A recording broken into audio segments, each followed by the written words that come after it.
Doom on the Sega Saturn, one of the most infamous ports of a legendary game. Sluggish frame rates, choppy controls, missing textures. Less like a good port and more like hell on one of the moons of Mars.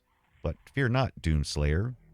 In 2025, we have a fix. We'll talk about the individual who brought us this amazing magic very shortly.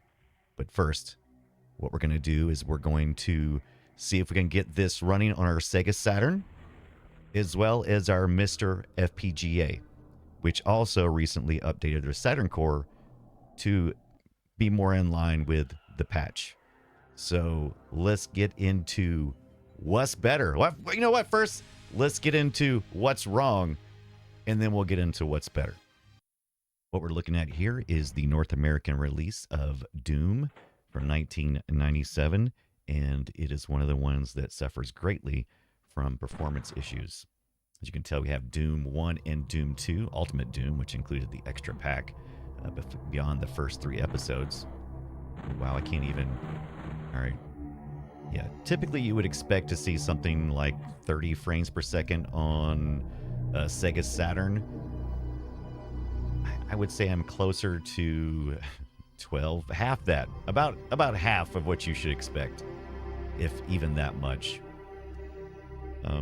And I've played Doom on other devices that it would run similar to this, but you wouldn't expect this on the Sega Saturn. Come on, this was a modern system of the time. What, like 4 years after the release of Doom for PC and the Atari Jaguar, which this is based on partially. It's more directly based on the PlayStation version of Doom, which in turn was based on the Atari Jaguar version, which was developed by id Software. This is Rage Interactive, I think, who did this. And there were some disagreements between John Carmack and the developers over at Rage. They wanted to make use of the dual processors on the Sega Saturn, and Carmack did not like how it was being rendered, and so he requested ever so gently that they use the software render. And so they went back, Rage went back, and they used the software rendering engine from the Sega 32X, which also was very sluggish, just like this. They didn't have a lot of time to patch things because they had to switch gear. Oh, I thought that guy's still alive. They didn't have a lot of time to patch things because they had to switch gears and get that 32X engine ported properly. One of the reasons why the patch, you may notice that the patch applies to the Japanese version, which was released a little, I think, later that year after the North American release. So they probably had time to squeeze a few changes, a few optimizations, if I had to guess. If you're making a patch for something, of course, you want to get the most optimized you can and go from there. Wow, I'm not going to make it back to this secret side over here. There we go. Oh boy. Boy, this is hard to control. I am very annoyed. Yeah, it's difficult to shoot. It's difficult to shoot the enemies because it feels like there is a little bit of time between when you push the fire button and that the action actually takes place.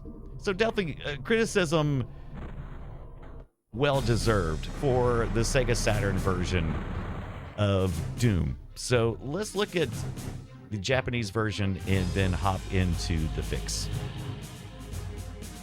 So it was Rage Software, GT Interactive published, Rage Software developed. This is the Japanese version. We're just going to take a real quick peek just to confirm that it's pretty much the same.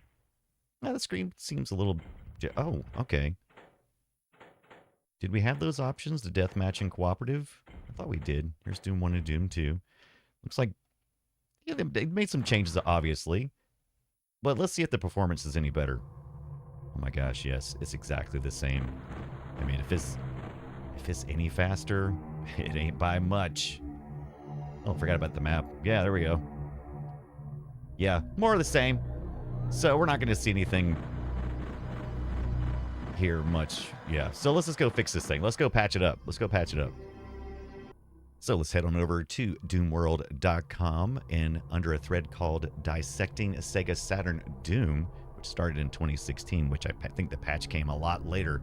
The fix patch is back for the Sega Saturn 30th anniversary competition.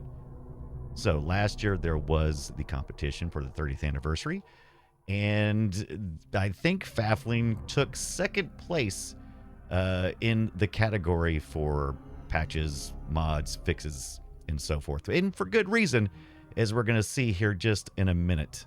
You also will want to head over to SegaExtreme.net, and we'll post links below for both of those.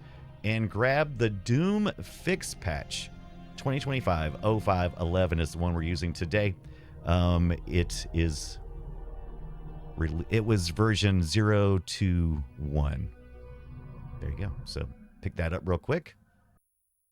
So we have applied the patch, and now we're loading it up on our Sega Saturn. Here, RAID software, GT Interactive. You saw at the top there was that 30th anniversary logo, as well as the id logo at the top.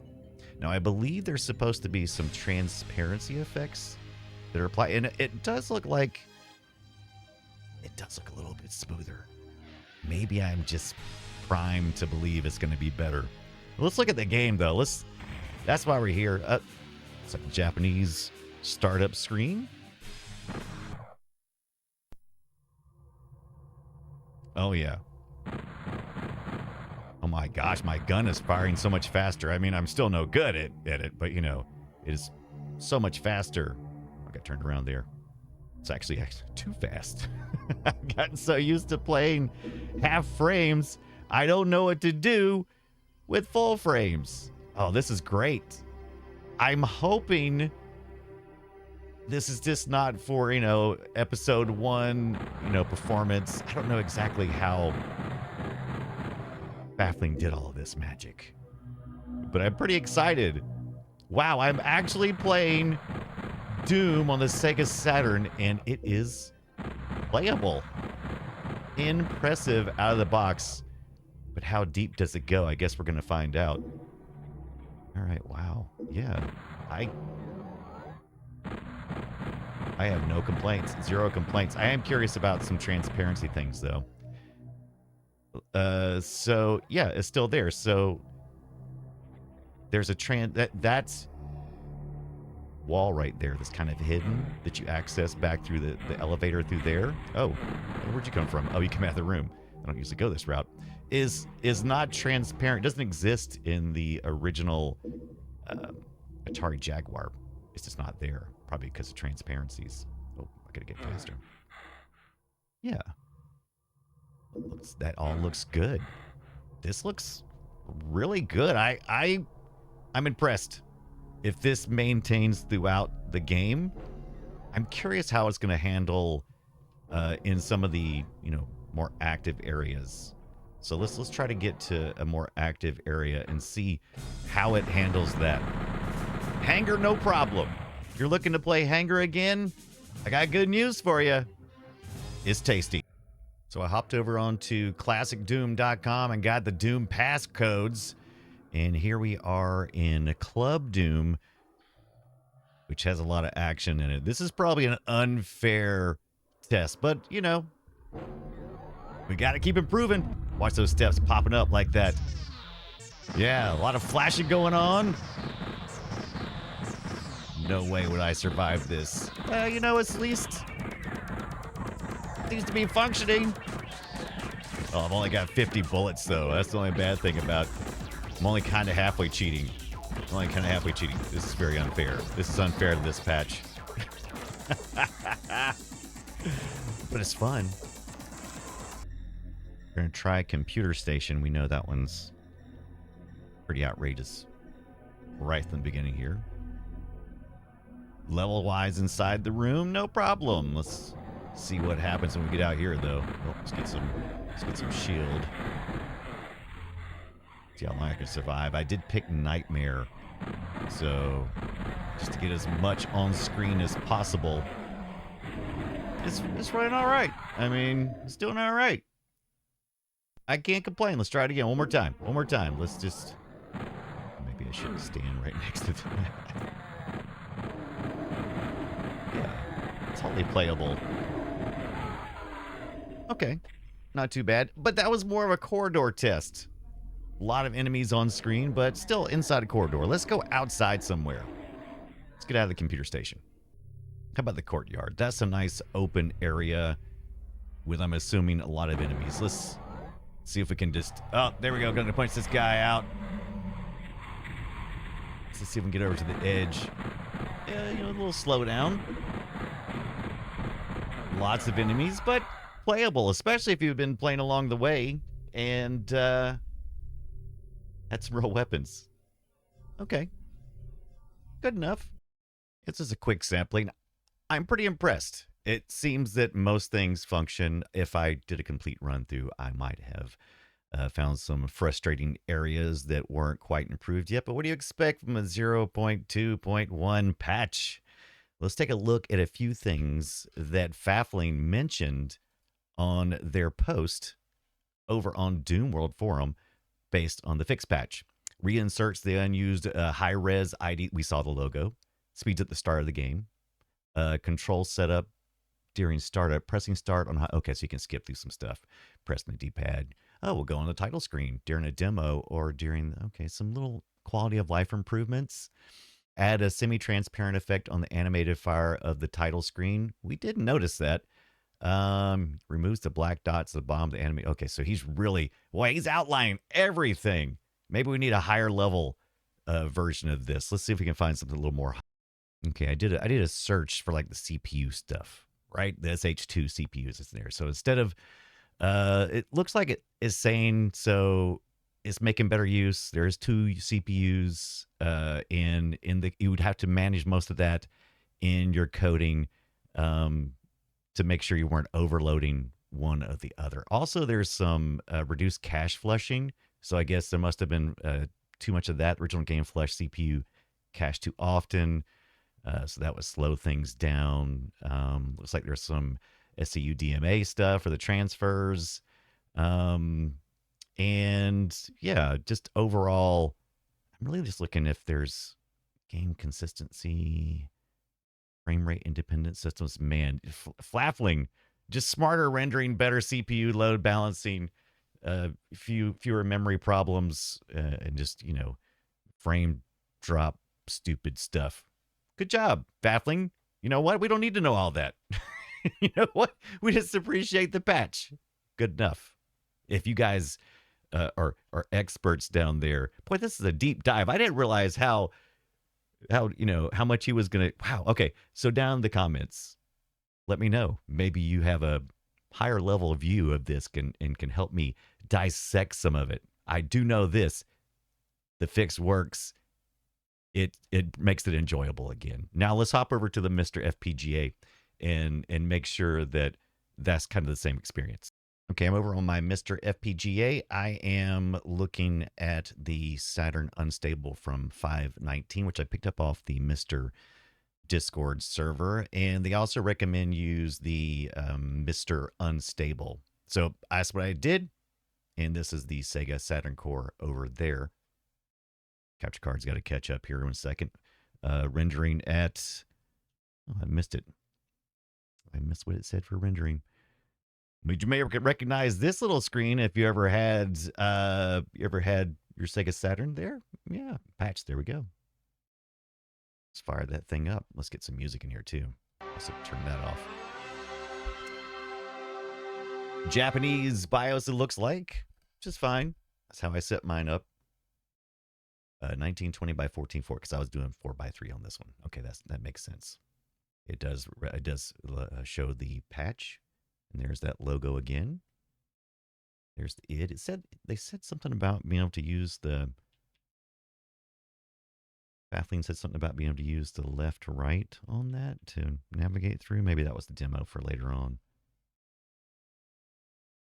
Curious about that. Yeah. Okay, there we go. Oh, all right. Okay, so yeah, you can cycle through the demos using the left and right. That's pretty cool. I didn't try it on the other. There's our intro. Let's watch and see if we can see all the effects we're supposed to be looking for. It's all right. So pretty similar experience. If you're not familiar with the FPGA and you're into retro gaming, you should probably find out. I'm not a snob. I like any way you can emulate things. Oh yeah. Yeah, this worked just fine. FPGA allows you typically to be very much more accurate. That's where it lives, in Accuracy Town. Wow, I'm still just doing terrible. Oh look, I can use. But the good news is, I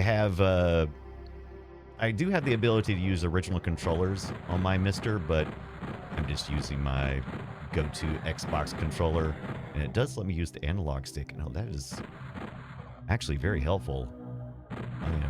I am driving this Doom game right now. Yeah, this looks more of the same. Looks good.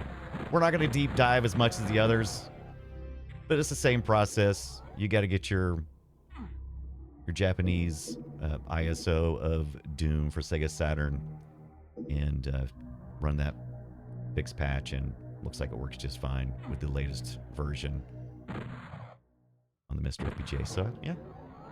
And once again, maybe if I dive deeper, things will change, but I don't think they will. So there you go. I'll leave links to the MiSTer FPGA Discord server as well down in the show notes below. What else do we need to talk about? I think that's pretty much it. I hope you enjoyed this look. I'm going to try to include... Hey, stop it! I'm trying to talk! I'm going to try... Stupid imps. I'm going to try to include a side-by-side comparison of the Japanese Sega Saturn and the fixed-packed Japanese Sega Saturn at the end of this video. If please subscribe and like below if you don't mind. Our channel, the Play Retro Show channel on YouTube. We're trying to get to certain numbers, so if you can help, much appreciated. We do the Play Retro Show on Monday nights at 6 p.m. Eastern Time, live right here on YouTube, on the Frog Pants channel. Actually, we'll eventually, once we get past the threshold of 1,000, we'll start probably streaming it here live. But until then, that's all I got. If you would like me to do a deeper dive, if you'd like me to go digest what Fafling had to say, if you would like that, let me know. If this was too much, and you're like, hey Brian, I like mine a little lighter flavor. Maybe we can do both. Maybe we can do we'll do both. Thank you so much. I'm Brian Dunaway, and this has been for the Play Retro Show and you. See you next time.